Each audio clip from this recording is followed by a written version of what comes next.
सभी को मेरा नमस्कार। जो आज हमारा 10वीं कक्षा का अगला चैप्टर है चौथा, जिसके कवि हमारे जयशंकर प्रसाद जी। और हमारा शीर्षक हैगा आत्मकथे। ठीक है, शीर्षक है हमारा आत्मकथे। तो आइए सबसे पहले हम जयशंकर प्रसाद जी की जीवन परिचय के बारे में जानेंगे। जयशंकर प्रसाद जी का जन्म सन 1879 में वाराणसी में हुआ। काशी के प्रसिद्ध क्वींस कॉलेज में वे पढ़ने गए, परंतु स्थितियां अनुकूल ना होने के कारण, मतलब स्थिति इतनी अच्छी नहीं थी, जिस कारण वे 8वीं से आगे नहीं पढ़ पाए। बाद में घर पर ही उन्होंने संस्कृत, हिंदी, फारसी का अध्ययन किया। छायावादी काव्य प्रवृत्ति के प्रमुख कवियों में एक थे, मतलब कि छायावादी कवि थे हमारे जयशंकर प्रसाद जी। और जयशंकर प्रसाद जी का जो सन 1937 में निधन हो गया था। उनकी जो प्रमुख काव्य कृतियाँ हैंगी चित्राधार, ठीक है, जो हैगी इनकी काव्य कृतियाँ रचना हैंगी चित्राधार, कानन कुसुम, ठीक है, कानन कुसुम, झरना, आंसू, लहर और कामिनी इनकी प्रसिद्ध काव्य कृतियाँ हैं। आधुनिक हिंदी की सर्वश्रेष्ठतम काव्य कृति माने जाने वाली कामिनी पर उन्हें मंगला प्रसाद पारितोषिक दिया गया। वे कवि के साथ साथ सफल गद्यकार भी थे। ठीक है, अजात शत्रु, चंद्रगुप्त, स्कंदगुप्त और ध्रुव सामनी उनके नाटक हैं, जो बहुत ज़्यादा सफल और बहुत प्रसिद्ध नाटक हैं।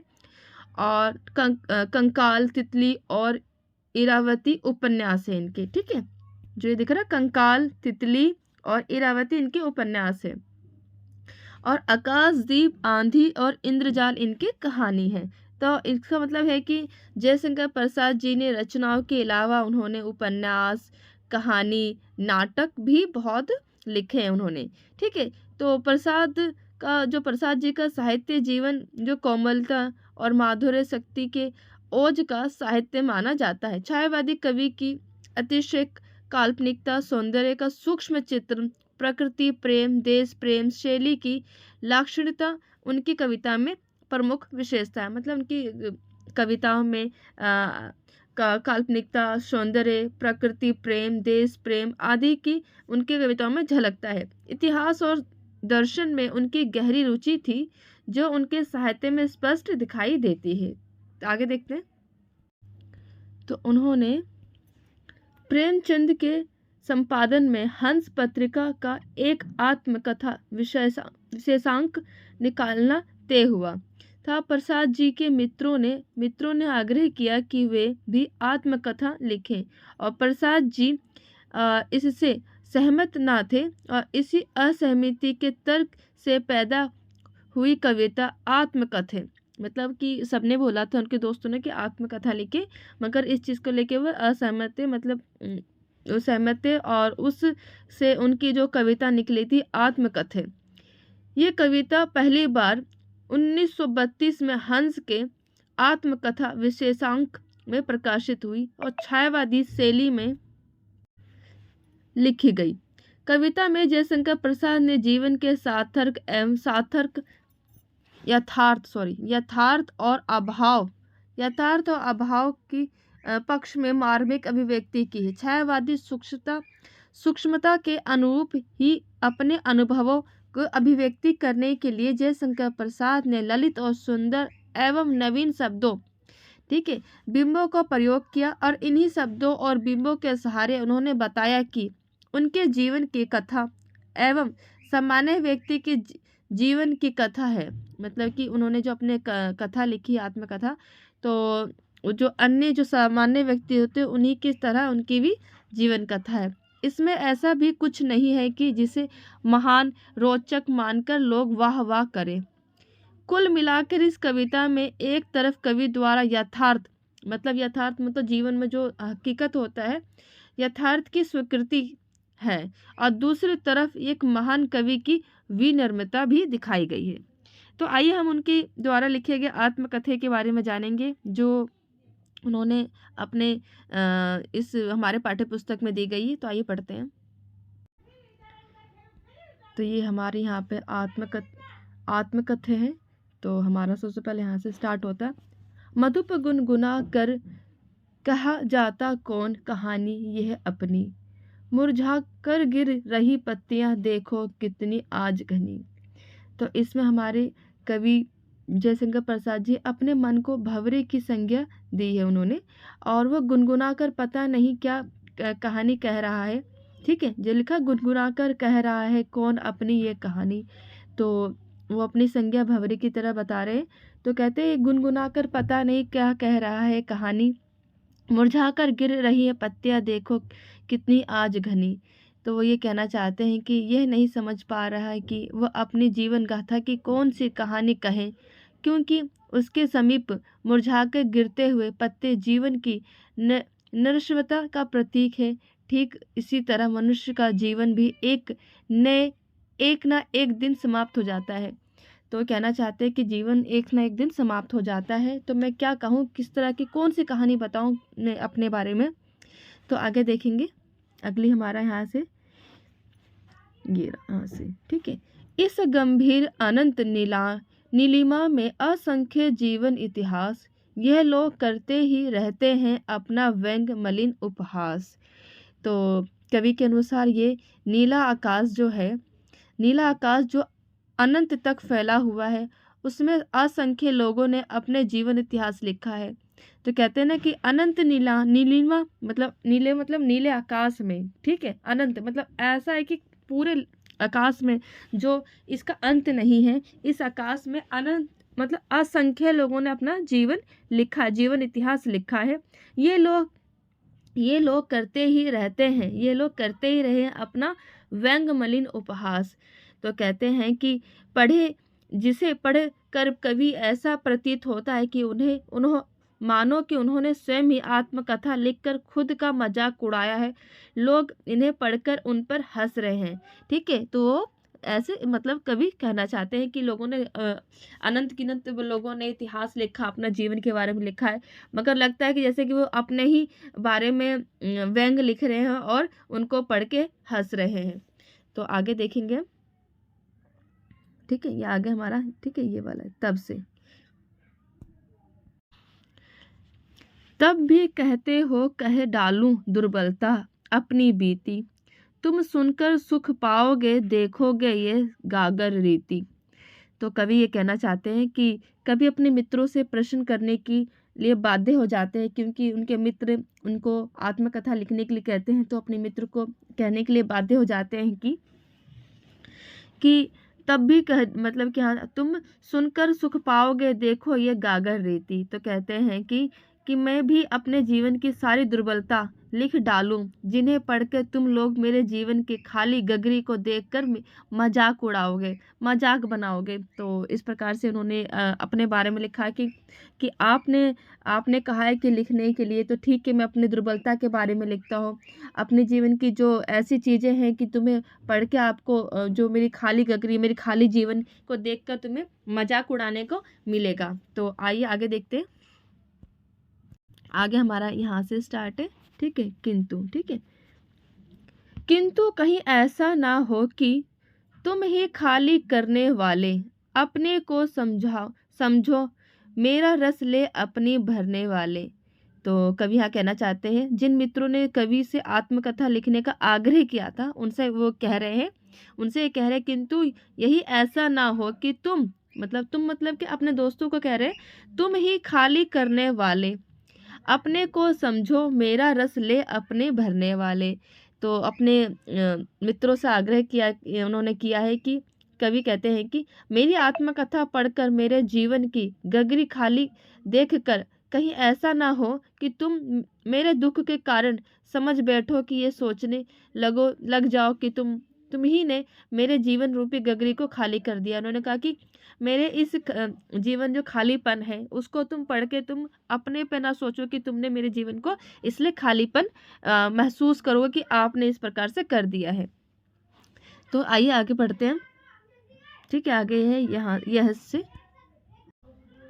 यह विडंबना अरे सरलते तेरी हंसी उड़ाऊं मैं, भूले अपने यह प्रवचना अरो की दिखाऊं मैं, ठीक है, तो इसमें ये कहना चाहते हैं कवि कवि का तात्पर्य यह है कि उनका स्वभाव बहुत ही सरल है। ठीक है, उनका स्वभाव क्या बहुत अरी सरलता से हंसी उड़ाऊं मैं। तो कहते हैं कि उनका स्वभाव बहुत सरल है, इसी स्वभाव के कारण उन्हें कई लोगों ने धोखा भी दिया है। उनको क्या किया है? धोखा भी दिया है, और जिनसे उन्हें कष्ट सहना पड़ा, जिनसे उनको क्या कष्ट सहना पड़ा है। लिखा न भूले अपनी प्रवचना औरों को दिखाओ में। तो कहते हैं कि परंतु इसके बावजूद भी कवि अपने स्वभाव पे कोई मलाल नहीं है। वे अपनी आत्मकथा में इसका मजाक नहीं उड़ाना चाहते, ना वो अपने भूले बताना चाहते, मतलब जो उन्होंने जो भूल कर दी है वो नहीं बताना चाहते हैं, और ना ही वे वो छल कपट गिनाना चाहते हैं जो उन्हें सहने पड़े। वो कहना चाहते हैं कि इतने वो सरल स्वभाव के थे कि कई लोगों ने उनके साथ छल कपट किए। तो मैं नहीं चाहता कि वो मैं लिखूं कि किसी के बारे में लिखूं कि उन कितने लोगों ने मेरे साथ छल कपट किया और उन्हें सहना पड़ा। तो आगे देखेंगे, आगे हमारा यहाँ से उज्जवल गाथा कैसे गाऊं मधुर चांदनी रातों की, अरे खिलखिलाकर हंसते होने वाली उन बातों की।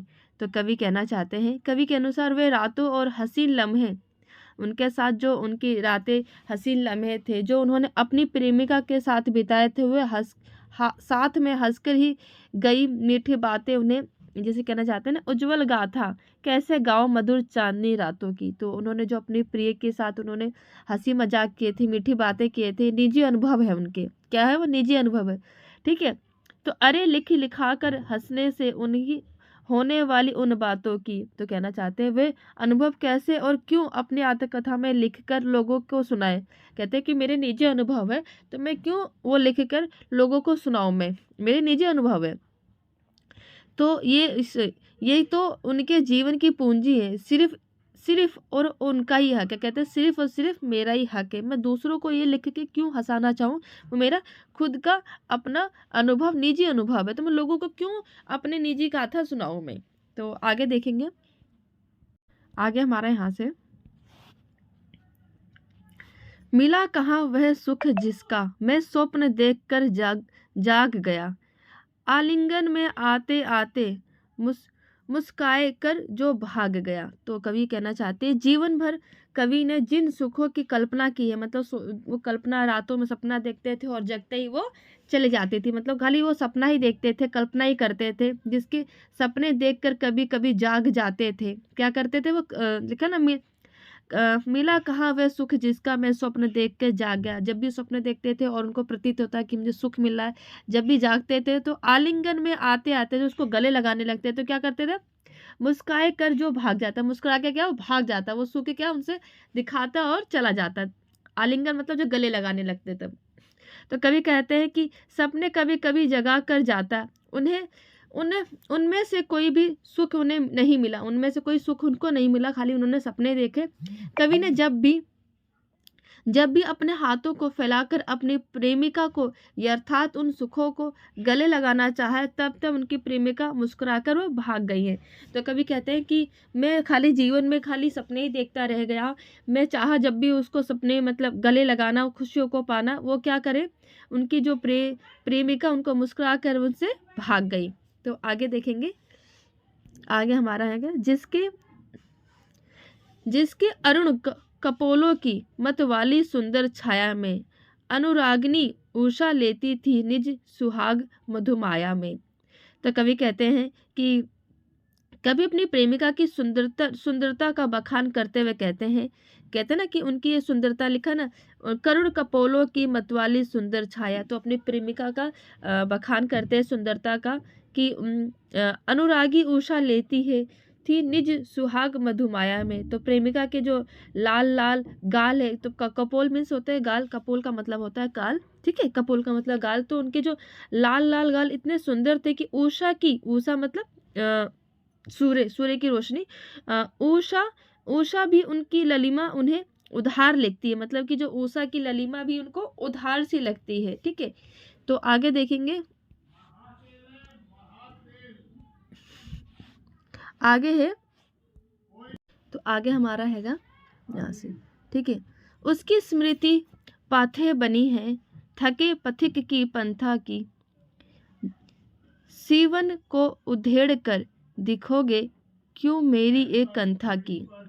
तो कवि कहना चाहता है कि उनकी प्रेमिका के साथ बिताए गए हसीन पलों को याद करके जो आज कवि अकेले संसार में अपना जीवन व्यतीत कर रहा है, उनके जीवन का एकमात्र सहारा यदि याद याद है तो उनका अकेले जीवन का एकमात्र सहारा है तो देखा जाए तो मित्र मेरी उन यादों को देखकर चाहते हो, मित्र मेरे क्या उनकी यादों को देखना चाहते हो, तो इस प्रकार मेरी आत्मकथा पढ़कर मेरी भूली हुई यादों को, ठीक है, भूली हुई यादों को फिर से कुरेदना चाहते हो और मेरी यादों को चादर तो तार तार करते, मतलब यहाँ लिखा ना, सीवन को उधेड़ कर देखोगे क्या मेरी कंथा, मतलब कि अब मेरी जो चादर है उसको क्या करो, तार तार मतलब उधेड़ कर देखना चाहते हो। मतलब इसके जीवन, मतलब कवि के जीवन में इतनी कह सकते हैं कि व्यथा थी कि वो उनकी प्रेमिका के प्रति, जो उनकी प्रेमिका उनसे उनके पास ना रह सकी, उनके जीवन में कितने अनंत दुख थे।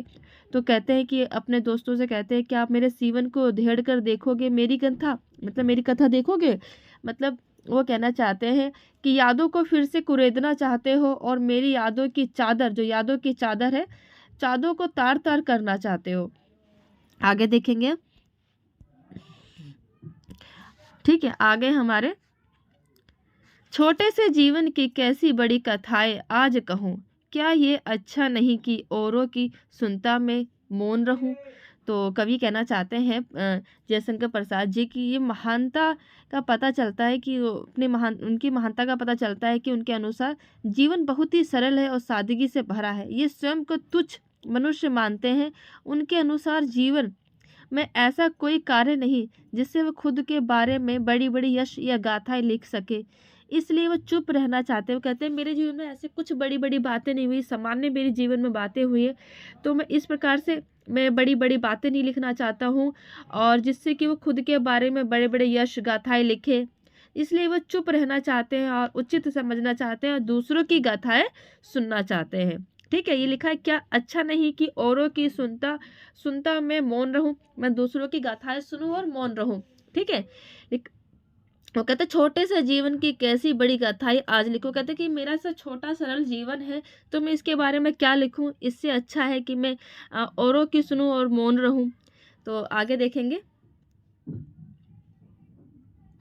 आगे यहाँ पे, सुनकर क्या तुम भला करोगे मेरी भोली आत्मकथा, अभी समय भी नहीं थकी सोई है मेरी मेरी मौन व्यथा। तो कवि कहना चाहते हैं कि प्रस्तुत जो हमारी कविता जो हमारे जयशंकर प्रसाद जी ने अपने मित्रों से कहते हुए कहा है कि तुम मेरी भोली भोली भाली सीधी सादी आत्मकथा सुनकर भला क्या करोगे, जिसमें तुम्हारे काम लायक कुछ भी नहीं है। लिखा है ना कि सुनकर तुम भला क्या करोगे मेरी भोली भाली आत्मकथा, तुम क्या करोगे मेरी भोली भाली आत्मकथा को जानकर, अभी समय भी नहीं है, अभी समय नहीं है, थकी सोई है मेरी मौन कथा।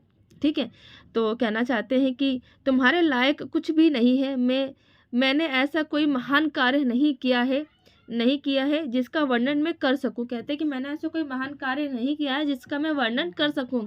अब मेरे जीवन में सारे दुख शांत हो गए हैं, मेरे जो दुख थे वो क्या शांत हो गए हैं, अब उन्हें लिखने की इच्छा और शक्ति नहीं है। कहते हैं ना कि मौन है व्यथा, मतलब जो भी इनके जीवन में दुख तकलीफ थे वो क्या हो गए, अब सब शांत हो गई है। ठीक है, मौन हो गई है, शांत हो गई है अब, और मुझे अब उन्हें लिखने की इच्छा और शक्ति नहीं रही है। तो जयशंकर प्रसाद जी के द्वारा बहुत ही सुंदर आत्मकथा लिखी गई है कि किस प्रकार से वो साधारण व्यक्ति की तरह अपना जीवन उन्होंने व्यतीत किया है। एक साधारण व्यक्ति की तरह किस प्रकार से लोग, जैसे कि एक साधारण भोला भाला व्यक्ति होता है और अन्य व्यक्ति चालाक जो होते हैं उनको किस तरह से धोखे में फंसा देते हैं, तो किस प्रकार से उनका जीवन बिल्कुल सरल स्वभाव का था।